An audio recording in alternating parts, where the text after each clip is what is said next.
Hello mga kabibig! Welcome back sa ating bagong YouTube channel. Ito ang pinakamaingay ng YouTuber sa balat ng YouTube. Ako si Kabibig Maglabag-labag na tao with evidence. Ako po, usap-usapan ngayon sa Kongreso na posibleng matanggal si Boji D, ang House Speaker, at papalitan ito ni Gloria Macapagal Arroyo. Naku po, naging more exciting yata ang politika ngayon, lalo na sa Kamara. May usap-usapan mga kabibig na para maligtas si BP Sara sa impeachment sa Kamara, ay talaga nag-combine powers na daw yung mga ilang kongresista na patalsikin itong si Boji D na di umano'y pinaupo ni Bongbong Marcos, ni Sandro Marcos, at kapalit ni ex-House Speaker Martin Romualdez. Ngayon, nangongolekta na. Naghahanap na sina Gloria Macapagal Arroyo di umano ng mga kongresista para patalsikin itong si Boji D. Nangangalap sila ng boto ng mga kongresista na sasanib puwersa sa kanila para matanggal itong si Boji D. Anak ko mga kabibig, grabe ang kulay ng politika sa Pilipinas. May maganda itong advantages para kay BP Sara. Una, pag si Gloria Macapagal Arroyo ang maging House Speaker, naku, hindi na pag-uusapan yung impeachment ni BP Sara. Pangalawa, naku, mabubuksan ang di umano'y mga male-maletang mga nakawan dyan sa Kongreso. Of course, hindi yan makakaligtas kay Arroyo. 'Di ba? Pangatlo, hawak na ni VP Sara ang Kongreso. So pag uupo na siya, malinis na ang Kongreso. Nako, kung ako ang mga kongresista, no, mag-isip-isip ako. Patapos na ang termino ni BBM, may bagong admin ang uupo. Of course, sa politika, kailangan mo talagang sumabay sa agos. Kasi pag hindi ka sumabay sa agos, as early as now, ako, makapag-upo ni BP Sara, or for example, mananalo si BP Sara kasi sabi niya tatakbo siya sa 2028, baka masali ka sa mga kongresistang makakasuhan. Lalo na, alam mo na, ang aim ni VP Sara, pag siya nang nakakaupo, ang kanyang vice presidente ang hahalukat, ang magbibigay or magsasampa ng kaso sa mga kurakot at hindi kayo patutulugin ni VP Sara.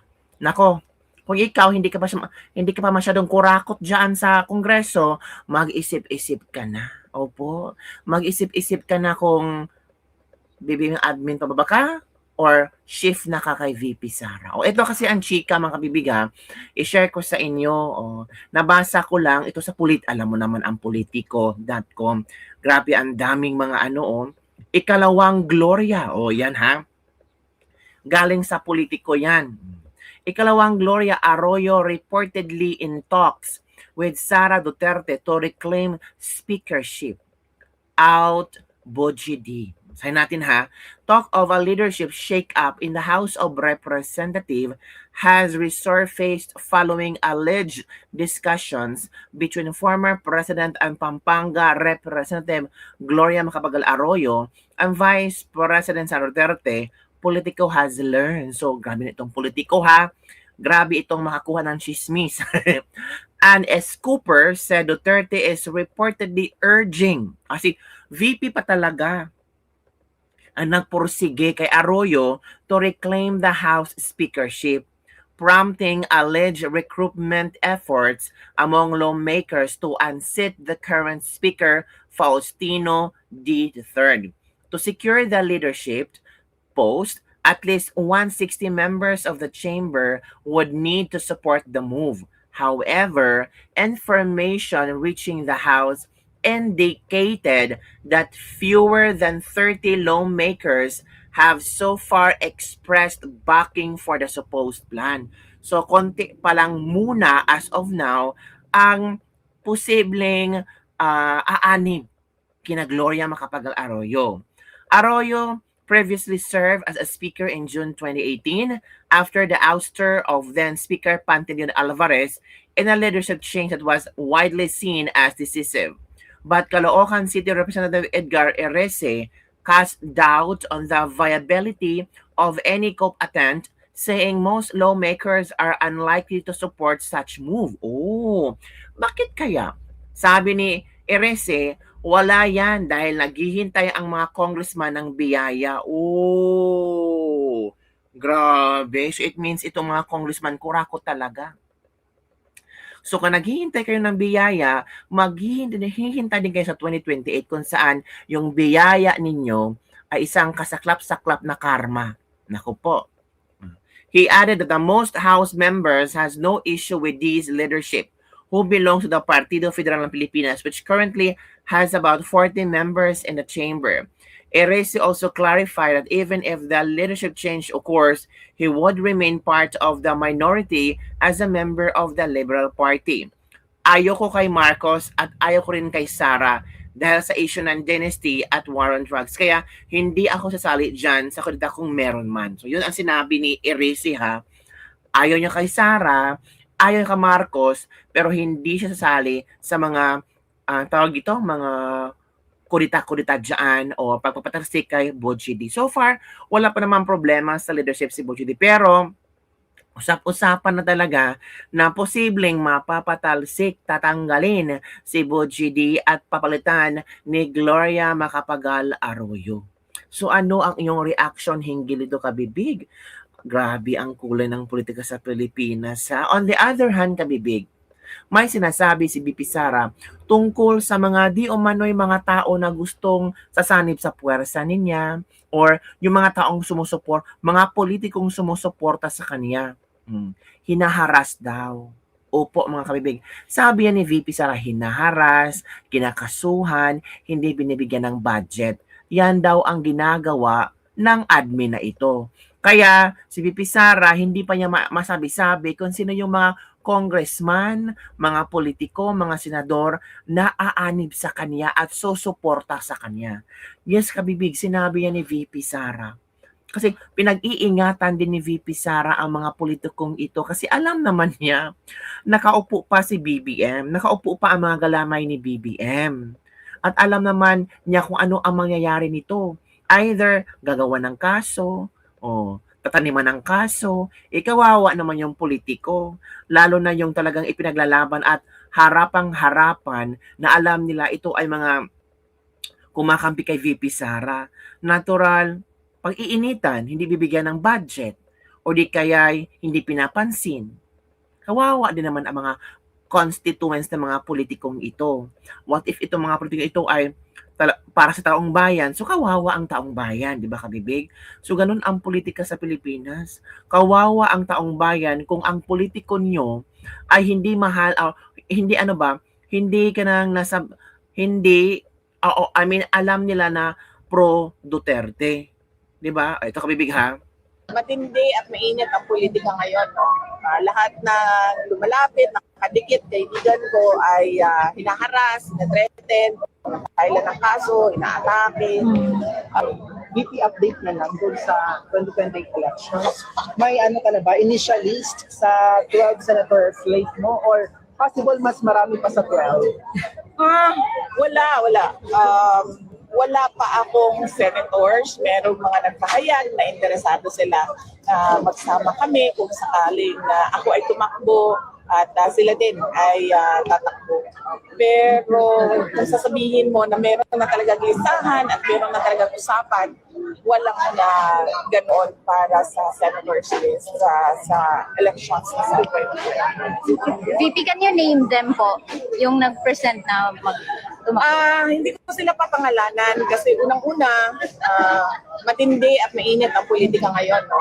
Lahat na lumalapit, nakadikit, kaibigan ko ay hinaharas, hinathreaten, nakailan ng kaso, inaatake.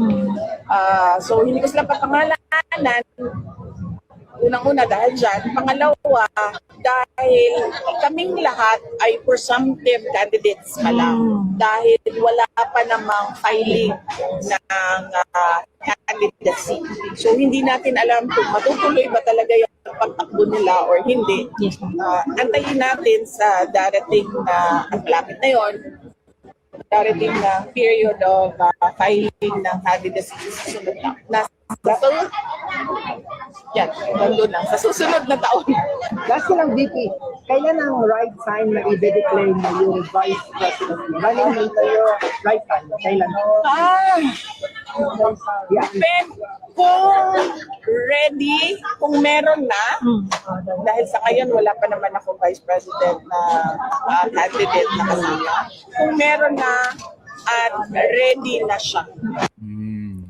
Kung meron na at ready na yung Vice President ng VP Sara, i-announce niya. Yan mga kabibi. Magtrabaho ka, malay pa election, politika, nasa bunganga mo. Ay, tinanong naman siya ng media. Of course, anong isasagot niya? Good luck. Puro ka paninira, alibay, simple, harapin mong kaso mo, 16 na abogado, lahat duwag kung ano-ano, excuse ng piyato. So, ikaw yun lahat ng gusto mo, sirain, babato mo sa iba. Wow. Yun ang mga komento ng ating mga netizen. May mga galit kay, marami din galit kay VP Sara, mga bibig, no? Ay, kita ko sa mga comment dito ba nga, parang galit sila kay VP Sara. Ganoon talaga. Di ba? Si JC, ang taga-BBB. Yan sa VP Sara. They're friends from the media but sacrifice, especially ma'am.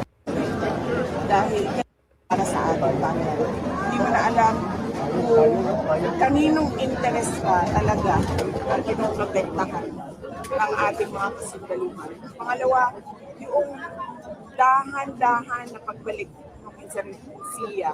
No? Nakikita natin na merong mga iba't ibang skirmishes sa mga lugar at nakikita natin doon ang recruitment ng ating kabataan dito sa grupong NP. At pangatlo ay yung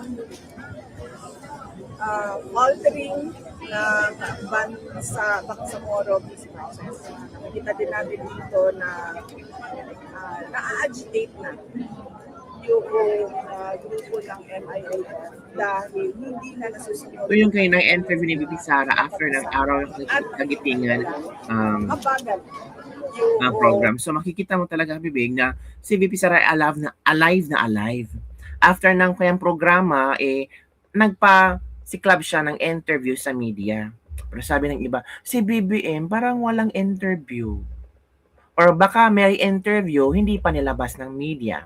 So maghintay-hintay tayo kabibig ha, later on, baka late night, na ilalabas nila ang interview ni BBM after ng kanyang programa sa Araw ng Kagitingan. But so far, si VP Sara, nagpunta siya sa Davao City, nag-attend ng Araw ng Kagitingan, tapos may interview siya sa mga media, may mga questions ang media, hinggil sa mga issue ng Pilipinas ngayon, sinagot niya.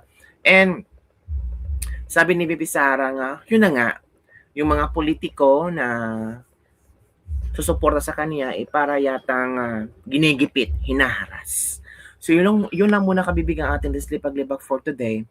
Matatanggal kaya si Boji D bilang House Speaker at papalitan ni Gloria Macapagal Arroyo?